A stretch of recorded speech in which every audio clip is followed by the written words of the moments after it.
Hello friends, ओम श्री गणेशाय नमः। आप सभी का स्वागत है आपके अपने यूट्यूब चैनल पर। फ्रेंड्स, आज हम आपको इस वीडियो में बताने जा रहे हैं कि श्रावण मास की संकष्टी चतुर्थी का शुभ मुहूर्त, पूजा विधि, चंद्रोदय का समय, महत्व और श्रावण मास संकष्टी चतुर्थी की पौराणिक व्रत कथा और संकष्टी चतुर्थी के दिन किए जाने वाले उपायों के बारे में। फ्रेंड्स, वीडियो शुरू करने से पहले आपसे रिक्वेस्ट है, अगर आप हमारे चैनल पर नए हैं और आपने अभी तक चैनल को सब्सक्राइब नहीं किया है तो प्लीज़ सब्सक्राइब कीजिएगा चैनल को, साथ ही प्रेस कीजिएगा बेल आइकन को, जिससे नए वीडियो से रिलेटेड नोटिफिकेशन आपको तुरंत प्राप्त हो सके।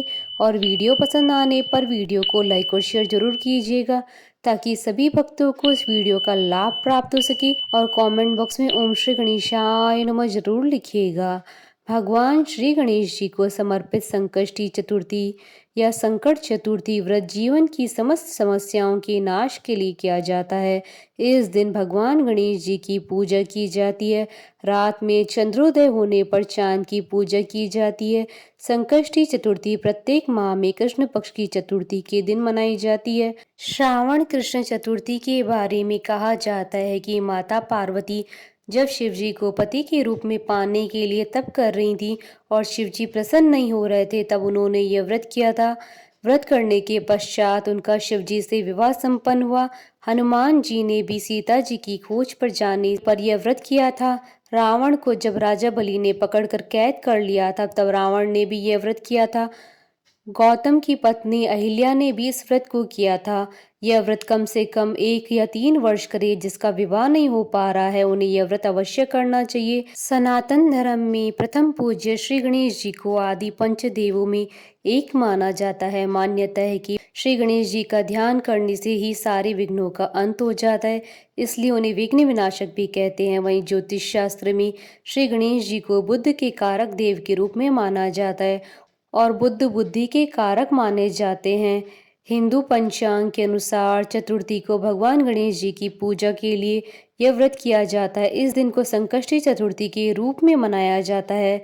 संकष्टी चतुर्थी का अर्थ होता है सभी संकटों को हरने वाली। वहीं विनायक चतुर्थी की तरह संकष्टी चतुर्थी के दिन भी गौरी पुत्र गणेश जी की पूजा अर्चना की जाती है। इस दिन गणेश भगवान की कृपा पाने के लिए भक्त व्रत भी रखते हैं।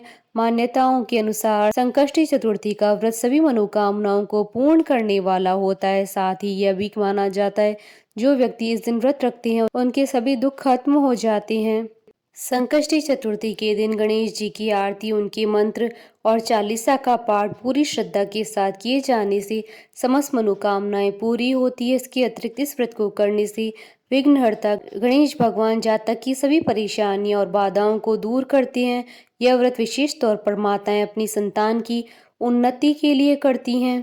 संकष्टी चतुर्थी के दिन गणपति जी की पूजा करने से घर से नकारात्मक प्रभाव दूर हो जाते हैं और शांति बनी रहती है। मान्यता है कि गणेश जी घर में आ रही सारी विपदाओं को दूर करते हैं और व्यक्ति की सभी मनोकामनाओं को पूरा करते हैं। चंद्र दर्शन भी चतुर्थी के लिए बेहद शुभ माना जाता है।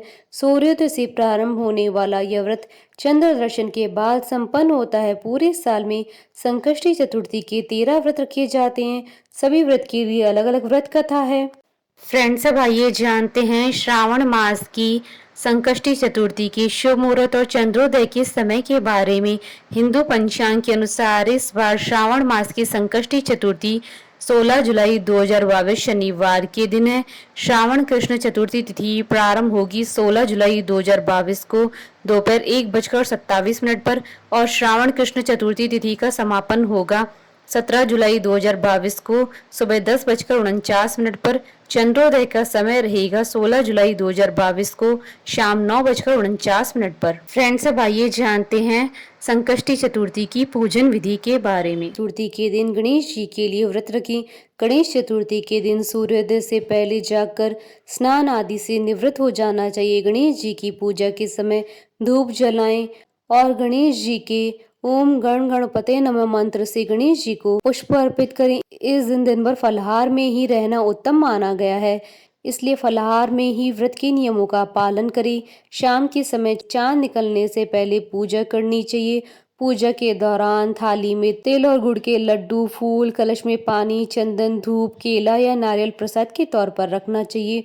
पूजा करते वक्त दुर्गा माता की मूर्ति भी साथ में रखें। गणेश जी की पूजा के दौरान माता की मूर्ति रखना शुभ माना जाता है। गणेश जी के मंत्र के साथ उनकी पूजा करें।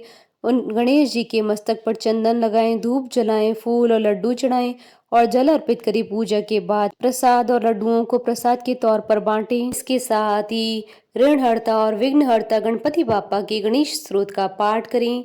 इसके बाद गणेश जी की आरती करके संकष्टी व्रत के महात्म्य की कथा पढ़ें या श्रवण करें। पूजन के बाद चंद्रमा को शहद, चंदन, रोली मिश्रित दूध से अर्घ्य दें। पूजन के बाद लड्डू प्रसाद स्वरूप ग्रहण करें। व्रत पूरा होने के बाद दान करें, फिर व्रत का पारण करें। फ्रेंड्स, अब आइए जानते हैं संकष्टी चतुर्थी के दिन किए जाने वाले उपायों के बारे में। आज के दिन भगवान गणपति जी के पीले रंग की मूर्ति को स्थापित करें। हर रोज पीले मोदक चढ़ाएं। पीले आसन पर बैठकर ओम हिरंबाय नमः मंत्र का 108 बार जाप करें। यह प्रयोग लगातार 27 दिन तक करें। इस उपाय को करने से आपको रुका हुआ पैसा जरूर प्राप्त होगा। श्रावण मास में संकष्टी चतुर्थी के दिन से 27 हरी दूर्वा की पत्तियां एक कलावे से बांधकर प्रतिदिन गणेश जी को चढ़ाएं। ऐसा लगातार 11 दिन तक करें। इस उपाय को करने से आपको मनचाहा वरदान अवश्य मिलेगा और भगवान गणपति जी के किसी भी स्तोत्र को अवश्य पढ़ें। फ्रेंड्स, अब आइए प्रारंभ करें श्रावण मास संकष्टी चतुर्थी की पौराणिक व्रत कथा। गणेश भक्तों के लिए संतानादि प्रदायक कथा।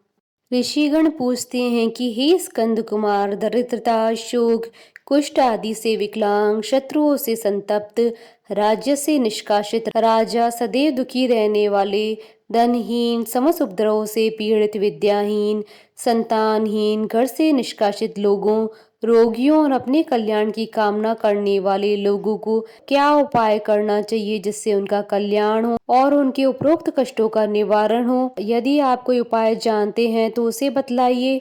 स्वामी कार्तिकेय जी ने कहा, हे ऋषियों, आपने जो प्रश्न किया है उसके निवारणार्थ मैं आप लोगों को एक शुभदायक फल बतलाता हूँ, उसे सुनिए। इस व्रत को करने से पृथ्वी के समस्त प्राणी सभी संकटों से मुक्त हो जाते हैं। यह व्रतराज महापुण्यकारी एवं मानव को सभी कार्यों में सफलता प्रदान करने वाला है।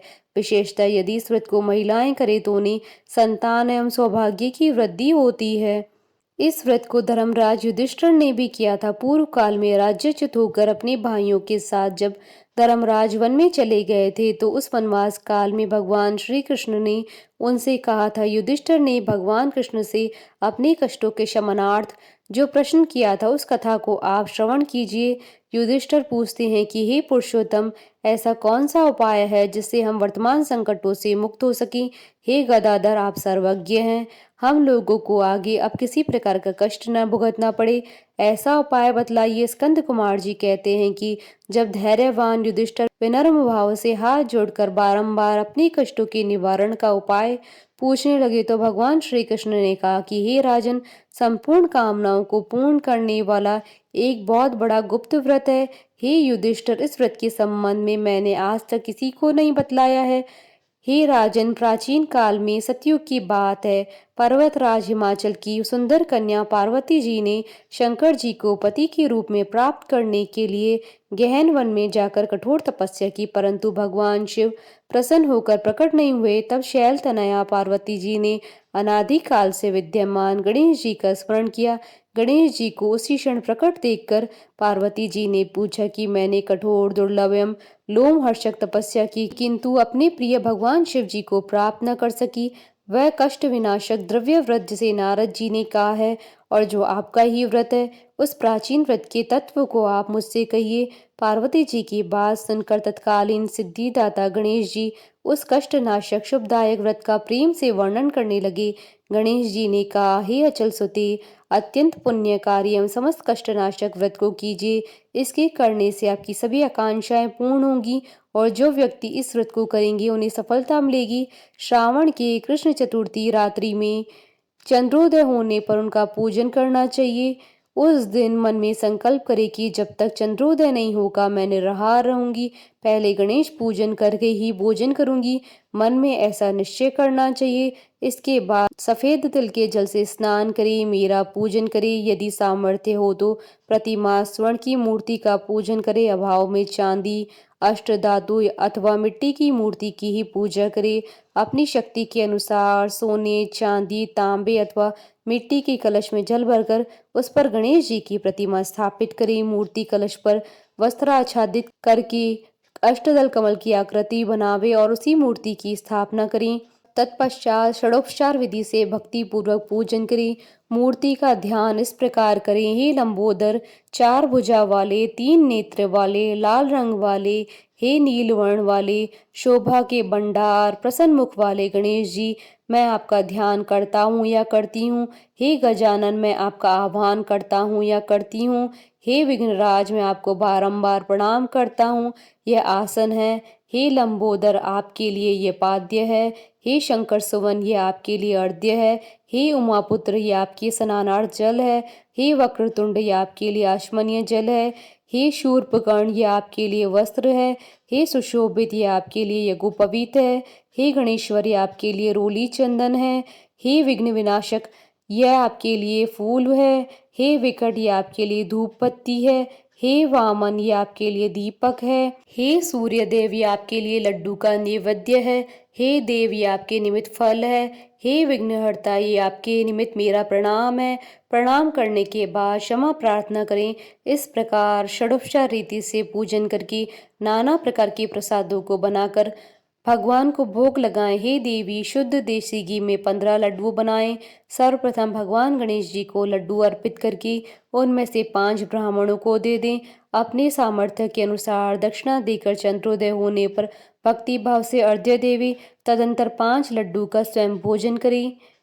फिर हे देवी, तुम सब तिथियों में सर्वोत्तम हो, गणेश जी की परम प्रियतमा हो। हे चतुर्थी, हमारे द्वारा प्रदत्त अर्घ्य को ग्रहण करो, तुम्हें प्रणाम है।